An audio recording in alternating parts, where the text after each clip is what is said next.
Ahojte. Ja som Nadia Kasalová z Teach for Slovakia, kde pôsobím ako manažér pre nábor a marketing. A toto je Sonička. Moje meno už viete, Sonia Koreňová. Vyštudovala som politológiu a možno trošku viac o mňa a mojej práci v dobrovoľníctve vám pozdielam, keď Nadia vám povie viac informácií o programe. Ja by som možno iba takto krátko na úvod dve také krátke organizačné veci. My by sme, ak vás náš program zaujíma, tak by sme radi s vami zostali v kontakte a môžete to robiť aj tak, že nám napíšete svoje meno a e-mail a my vám zašleme nejaké novinky a dodatočné informácie o nás. Tak by som, môžem sa to vás poprosiť, posielame pero. Je to veľmi dobrovoľnícke, dobrovoľné. A na úvod by som sa veľmi rada aj predstavila ja pár vetami, kto som, čo som. Mám to aj rada, keď poznám ľudí, ktorí ku mne prehovárajú. Ja som Nadia a v neziskovej organizácii Teach for Slovakia pôsobím cca 10 mesiacov. Začiatkom tohto roka som tam nastúpila, čiže už to je 10 mesiacov, hej.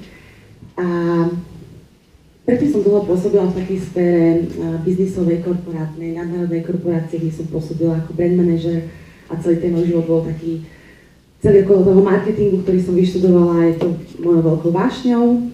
A celý tých 7 rokov bolo naozaj veľmi fokusovaných na čísla,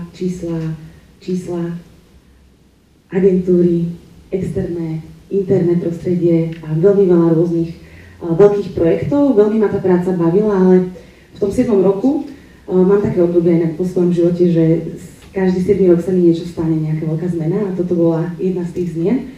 Som začala cítiť, že hľadám niečo iné, že moje srdce túži po zmysluplnejšej práci. Nehovorím, že moja práca nedávala zmysel mne alebo nejakým mojim vyšším ašpiráciám, ale to srdce a tá duša si pýtala niečo iné a tak som začala pozerať po okolí, čo sa tu nachádza vlastne na Slovensku, kde by som mohla prepojiť ten marketing a tú moju vášeň pre marketing a ten knowledge a tie skills s niečím, čo by pomohlo veľmi napredovať Slovensku, a tak som našla Teach for Slovakia. A rada by som vám teda povedala viacej o našom programe. Nie sme dobrovoľnícky program, ale k tomu sa dostanem tiež neskôr. A práve preto vám teda predstavím ja niečo o našom programe a potom tu máme Soniu, ktorá priamo je účastníčkou nášho programu a pôsobí na základnej škole a povie vám o sebe niečo viac a o tom, ako to je, aké to je byť v našom programe. Tak toto je tá krátka agenda. Môžeš.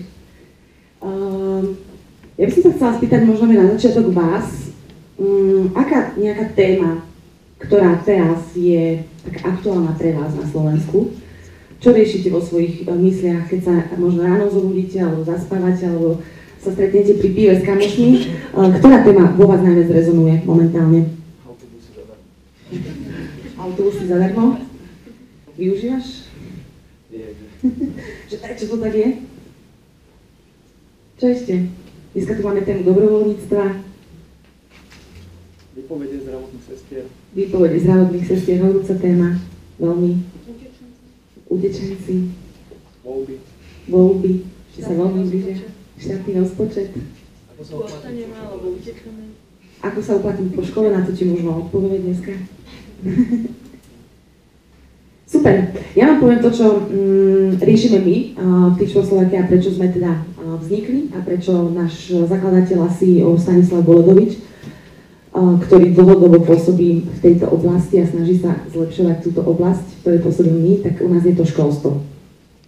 Riešime stav školstva, ktorý neviem, či viete, v akom je stave na Slovensku. Sama som bola prekvapená, keď som vyšla z toho biznisu, že som si tak myslela, že my máme úplne super edukačný systém a my sme veľmi múdry národ a vzdelávame veľmi úžasným a skvelým spôsobom naše deti a máme obrovský potenciál, čo netvrdím, že nemáme, ale nevieme ho použiť. Hneď o tom hovorí jedno číslo. Čo myslíte, čo reprezentuje toto číslo? Dajte nejaké tipy a nie je to číslo z Betkinej prezentácie, 27,5%. A máme podobné číslo v našej prezentácii. Ľudí, ktorí vyštudujú pedagogickú fakultu, tak je Nie, ale dobrý tip. vyštudovaní. Nie. Počet ľudí, ktorí v podstate sú teda, alebo žiakov, ktorí sú v takých nevýhodných situáciách, alebo niečo také? Veľmi blízko si, veľmi blízko. Ja vám to poviem. 27% našich 15-ročných detí nemá základné predpoklady a zručnosti na to, aby si v živote našli uplatnenie a zamestnanie, ktoré im dá v živote šancu uspieť, aby sa stali úspešnými. Tieto deti, je ich 27% medzi tými 15-ročnými, skrátka nemajú také zručnosti, nevedia čítať s porozumením, nevedia matematiku a sú tam aj prírodovedné vedy v tomto zahrnuté. Sú to medzinárodné testy PISA, ktoré sa robia v rôznych intervaloch v členských krajinách OECD. A keď sa pozrieme na ďalší slajd, tak môžeme vidieť, že táto situácia sa na Slovensku z roka na rok zhoršuje. V 89. to bolo 15% takýchto detí, neskôr 20% a v 2012, kedy sú posledné dáta, tak týchto detí je 27%. Ak to porovnáme napríklad s vyspelejšími krajinami, ako je Fínsko, tam je tých detí menej ako 10%. Čo nás ešte trápi na Slovensku, je v podstate celkový ten stav, že my sa nachádzame medzi my sme tretia najslabšia krajina vo výsledkoch vzdelávania v OECD. Sme na 32. mieste z 34 priečok, čo je naozaj veľmi alarmujúce. A veľmi sa pozrieme aj na to, že Slovensko je úplne na chvostíku v krajinách OECD, pokiaľ sa bavíme o tom, aký vplyv na prístup ku kvalitnému vzdelávaniu majú deti zo sociálne znevýhodnených oblastí. U nás na Slovensku veta, že kde si sa narodil, tak tam aj zostaneš, je platná úplne najviac spomedzi všetkých OECD krajín. Je platnejšia ako niekde v Rumúnsku, v Bulharsku, v Brazílii. Tak preto vzniklo Teach for Slovakia, ale nevymysleli sme niečo nové. Je to koncept, ktorý je medzinárodný a vznikol pred 25 rokmi v Amerike. Zakladateľka Wendy Cobb v podstate chcela tiež riešiť veľmi náročnú situáciu, hlavne v regióne Washingtonu a podobne, kde školstvo si neviedlo moc dobre. A neskôr, asi pred 14 rokmi, toto pôsobenie Teach for America spojila s ľuďmi z Veľkej Británie a založili sieť Teach for All. A momentálne tento program funguje už v 38 krajinách sveta. A u nás na Slovensku teda funguje hlavne vďaka nášmu CEO a zakladateľovi Stanislavovi Polidovičovi a fungujeme druhým rokom. A momentálne prebieha nábor do 3. ročníka. Hľadáme nových kandidátov, účastníkov do nášho programu. Tak nebudem chodiť moc do detailov, pretože o tomto programe by som vám vedela naozaj rozprávať aj hodinu. A ešte stále by som asi nepovedala všetko, lebo tam je veľmi veľa takých rôznych malinkých nuans. Ale skúsim aspoň v skratke, ako to celé funguje. Môžeš, Soni? Toto je taká esencia toho programu Teach for All alebo Teach for Slovakia. My v podstate, tak ako Petka krásne hovorila o tom dobrovoľníctve, že v podstate, keď sa chcete stať dobrovoľníkom, tak to prvom rade musíte cítiť vy. To je to, čo ťahalo mňa preč z biznisu do neziskového sektoru, že som cítila takú tú túžbu nájsť si zmysluplnejšiu prácu a realizovať to svoje ja.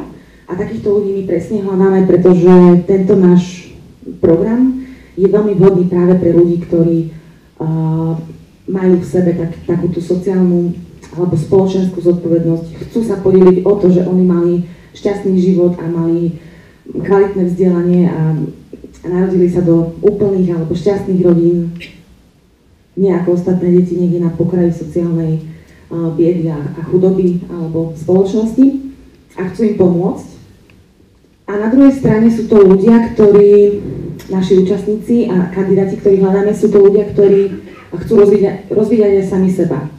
Chcú rozvíjať sami seba ako lídra, ako nejaké vodcovské osobnosti, pretože potrebujú v škole zmanéžovať veľmi veľký počet rôznych osobností, jedinečných osobností, o tom vám bude vedieť porozprávať viacej Sonia.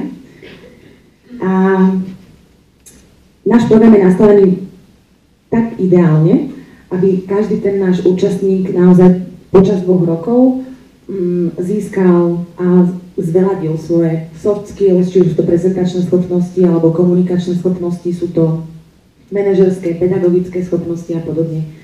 Chcem ešte prizvukovať možno, že hľadáme ľudí, ktorí a priori nevyštudovali pedagogické smery, ale nebraníme sa ani im, ale skôr sa snažíme hľadať ľudí, ktorí vyštudovali rôzne smery.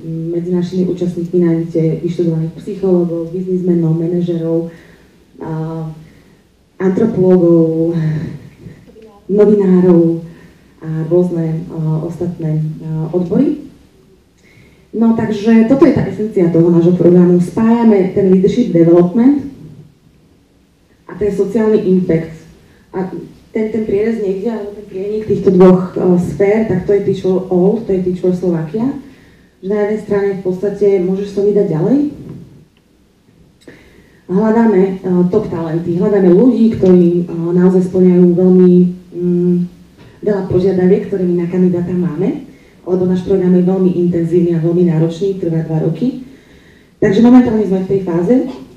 A potom, keď nájdeme našich nových účastníkov, tak ich umiestnime na 2 roky na základnej školy do rôznych oblastí na Slovensku, tak ako napríklad Sonia, ktorá je už v 2. ročníku fungovania programu a pôsobí na základnej škole v Plaveckom Štvrtku.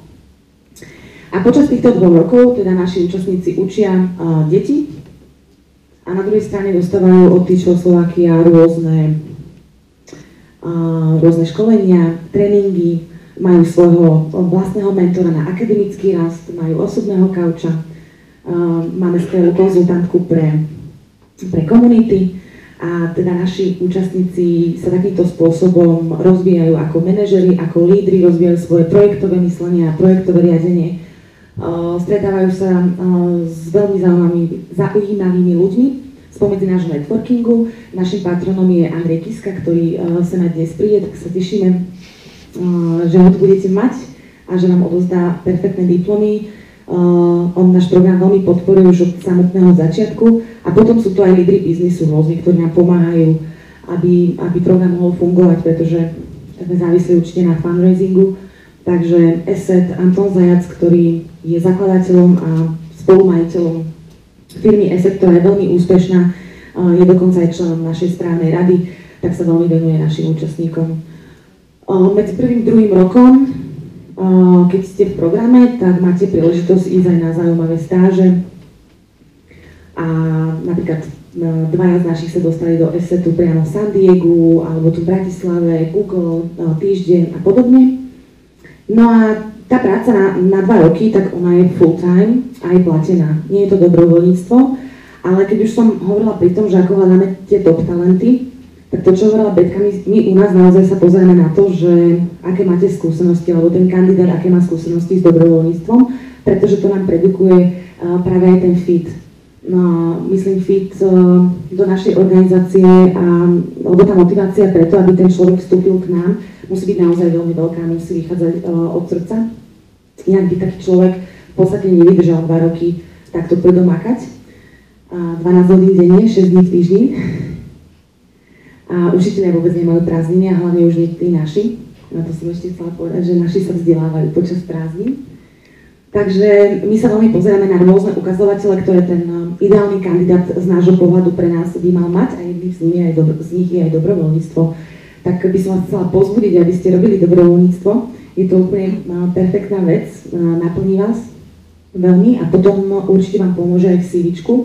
A to v podstate sa snažíme aj my, aby naši účastníci, keď sa stanú alumni, keď sa stanú absolventmi nášho programu, my momentálne čakáme teda budúci rok prvých našich absolventov, tak chceme, aby, tak ako je to v Amerike alebo v okolitých krajinách, kde program už funguje viacero rokov, tak naozaj ten bod v CV vo vašom sa stáva veľmi významným bodom.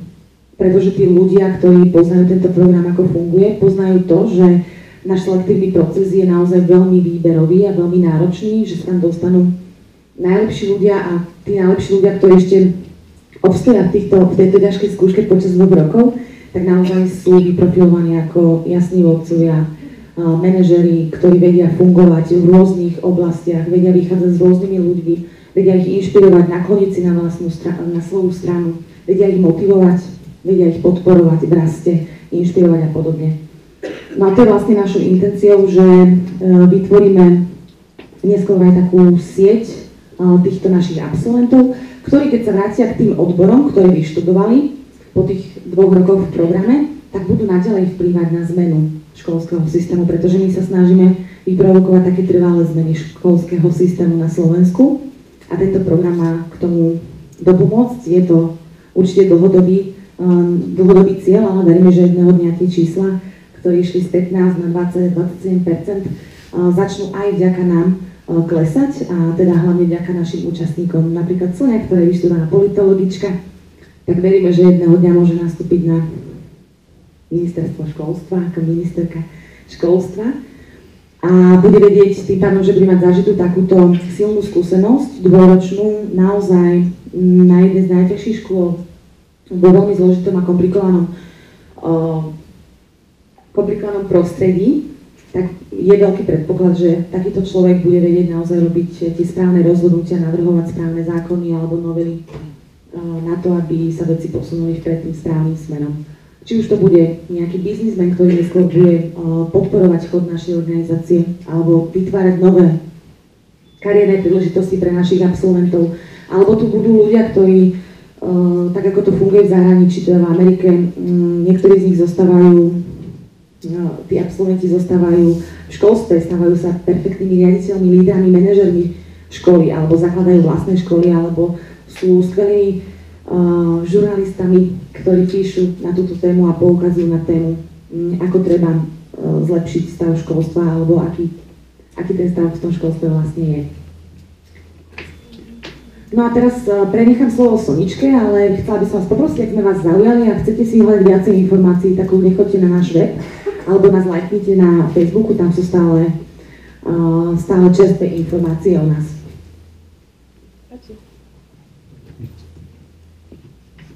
Ja vás ešte raz pozdravujem. Keď sa zapečie do tých Čvoroslovakia, tak budete vyzerať tak, to zase nie je moja bežná tvár, dneska vyzerám fakt zle. Nie je to ospravedlnenie. Ale nie. Chcela by som vás asi úplne na úvod pozvať tak trošku snívať. Ak máte na to chuť a náladu, kľudne si zatvorte oči a vráťte sa možno, že späť. Myslím si, že sme si vekom veľmi podobní, aspoň väčšina z nás, mám 25 rokov. Vráťme sa nejakých 23 rokov dozadu a myslíme na to, čo sme v tej dobe zažívali. To bol kľúčovou postavou, alebo kto boli kľúčoví ľudia v našom živote a ako možno vyzeral náš život, aké bolo prostredie, v ktorom sme sa hýbali. Mali sme veľa hračiek, mali sme šťastnú rodinu, mali sme možnosť si kresliť úplne obyčajná vec, ale mali sme obyčajné pastelky doma a papier a kedykoľvek sme mohli mamu poprosiť, mama, zlomila som 10 pasteliek, proste kúpim ďalšie. Ja predstavujem jedno z mojich detí, ktoré stretávam momentálne už druhý rok a ja som takú možnosť nemala. Nikdy v živote som nedržala pastelku skôr, ako som prišla do nejakej predškolskej prípravy alebo priamo až v prvom ročníku. Tam som stretla deti, ktoré už boli dávno len za touto štartovacou čiarou a tieto decká už dávno dokázali úplne bez problémov kresliť srdiečka, slniečka, vonovky. Ja som to nevedela. Vy ste to už mali dávno za sebou, vaše maminy sa vám venovali, doma ste mali úplne kľudnú domácnosť, kde bežne síce mali ste možno nejakú návštevu, ale bez problémov ste vedeli, kedy je mama nahnevaná, kedy vás mama ľúbi, kedy môžete prísť objať ju. Ja som to možno mala doma tiež, ale u nás doma boli dvere väčšine otvorené a prišla tetka s ďalšími 3 dcerami, ujo, večer sa zomelo nejaká žúrka vonku a ja som vlastne bola sama doma a mala som strach, keď nám na okno našej chatrče niekto zaklope. Možno, že kedy sa rozletia dvere a niečo nám ukradnú, alebo kedy budem musieť utekať pred nejakou bitkou, prídu policajti, zoberú mojich rodičov. Stretli sme sa v prvej triede, spolu sme sa učili nasledovať nejaké pravidlá. Pre mňa bol problém po toalete si umývky. Vám to bolo čudné, že prečo sa čudujem, že takéto niečo vôbec musíme robiť. Spolu sme rástli a začali sme cítiť tie rozdiely, ktoré sú medzi nami. Možno, že aj učitelia. Vás vždycky zavolali na nejakú zodpovednú činnosť, dali vám na starosti triednu knihu A ja som väčšinou dostala taký ten buchnat po hlave, ktorý mi akurát tak naznačil to, že niekde zaostávam, že som možno hlúpejšia, že mám nejakú slabšiu výkonnosť, že mi niečo nejde. A tak ma to vlastne začalo postupne frustrovať. Možno nejakých 12 rokov, keď máme nejakých 12 rokov, tak si začneme uvedomovať tú svoju osobnosť a začneme vnímať práve takúto interakciu s inými ľuďmi a tú svoju pozíciu. Tá moja pozícia bola mnoho slabšia ako vaša. Vy ste už mali ste stále žiackú knižku, doma ste si robili úlohy, mali ste na to vlastný priestor. U nás doma väčšinou, keď som prišla zo školy, tak prali sme vonku niekde v potoku. Prípadne som mala na starosti mladších súrodencov. Niekedy som dokonca nemohla ísť do školy, pretože sme išli na drevo, aby sme mohli vôbec našu rodinu nejakým spôsobom zneuživiť. Tak to sa to vyvíjalo ďalej, aby ste prišli do veku do nejakej 9. triedy, keď pred vami bola otázka, že kam sa posuniete ďalej. Čakalo vás testovanie 9 a vy ste boli pred otázkou, že tak čo teda bude so mnou. Snažili sa vám učiteľia vštepovať, že veď sa uč, aby z teba niečo bolo, ale vy ste vlastne vôbec nevedeli rozmer učiť sa, pretože váš otec sa učil, mal aspoň maturitu alebo nejaký výučník, ale stále bol doma. Možno chodil na nejakú fušku sem tam, keď sa podarilo, doniesol nejaké peniaze, ale jeden mesiac bolo a druhý nebolo vôbec. Možno sa vrátim naspäť k nám. Toto je vec, ktorú možno, že všetci tak trochu poznáme. Vieme, že takéto veci sa dejú, nie je to len otázka nejakej rómskej komunity. S tou pracujem ja a musím povedať, mám tu aj vzadu podporu moju kolegynku Janku, ktorá takisto učí v Plaeckom štvrtku. Sú to veci, ktoré nás nie tak celkom šokujú, ale keď to vnímate každý deň, kam sme sa až dostali v nejakom postupnom vývoji a ako sa správame k ľuďom, ktorí nemôžu za to, do akej rodiny a prostredia sa narodili, tak to trochu vyvolalo človeku, ktorý dostal v živote veľa alarm. A to bola práve taká moja odpoveď na otázku, kto keď nie ja, ktorú som si dávala pri začiatku alebo pri mojom vstupe do programu Teach for Slovakia. Pretože samozrejme mladý absolvent, končila som politológiu v Trnave, vedela som, aká je moja motivácia, vedela som, aká je sféra, ktorej sa chcem venovať, bolo to školstvo, ale nemala som zodpovedať na otázku, ako, alebo kde je tá moja pozícia. A ja som si vlastne vďaka ľuďom, ktorých som stretla, už na začiatku programu Teach for Slovakia uvedomila, že teda kto keď nie ja som v živote dostala neskutočne veľa. Ja som mala milujúcu rodinu, môjho otca, ktorý mi od samého začiatku až do dnes neustále hovorí, aká som úžasná a môžem všetko. Mala som domáce zázemie, mala som dobré vzdelanie a mala som v živote takých tých role models, takých tých inšpirátorov, ktorí ma posúvali ďalej, ktorí mi hovorili, že dá sa to. A bolo mi to vzdialené, ale ja som videla, že sa to dá. Postupne som dostala príležitosti, mohla som ísť na jazykový pobyt, dokázala som zarobiť nejaké prachy na to, aby som cestovala po Spojených štátoch. 2 letá cez vysokú školu, 1 leto v Španielsku. Skutočne bolo tam toľko ľudí, ktorí, keď mi hrozilo, že z jedného dňa na druhý ostanem na pláži spať s nejakou batožinou a vlastne neviem, čo si dám do úst, tak prišiel stále niekto a povedal mi, poď, to je v pohode, dneska môžete ostať u mňa.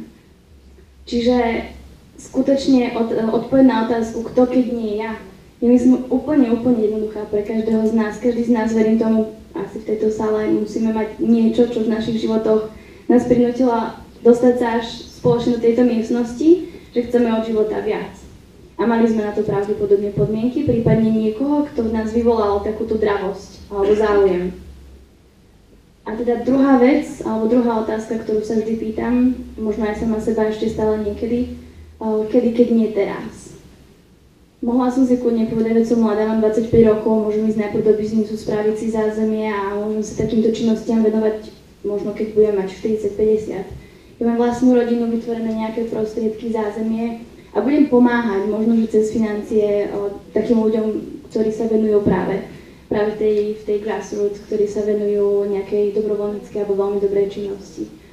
Ale ja som sa rozhodla minulý rok, že teraz cítim neskutočnú urgenciu práve svojim vlastným časom a vlastným talentom prispieť, aby sa niečo mohlo v tejto krajine zmeniť, pretože určite sme v živote stretli niekoho, kto mal menej šťastia ako mňa, bolo nám to veľmi ľúto a chceli sme mu tak veľmi pomôcť, len sme nemali na to nejaký nástroj, že ako.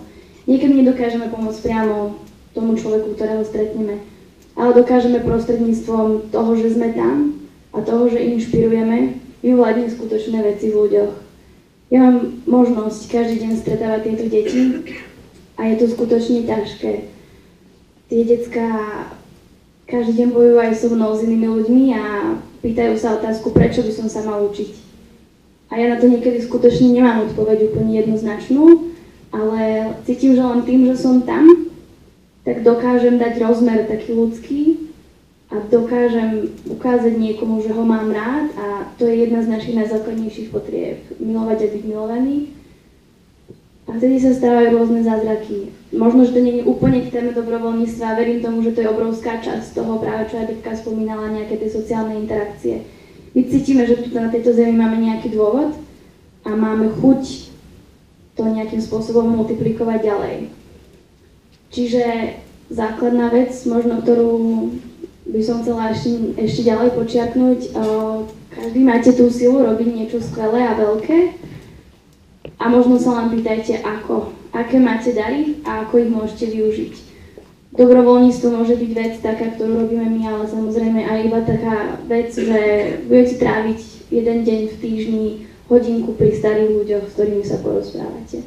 A spraví to neskutočné zmeny, to vám garantujem. Takže ďakujem a verím tomu, že toto môže byť priestor ešte na otázky na mňa, Naďu, alebo aj na kolegynku Janku vzadu.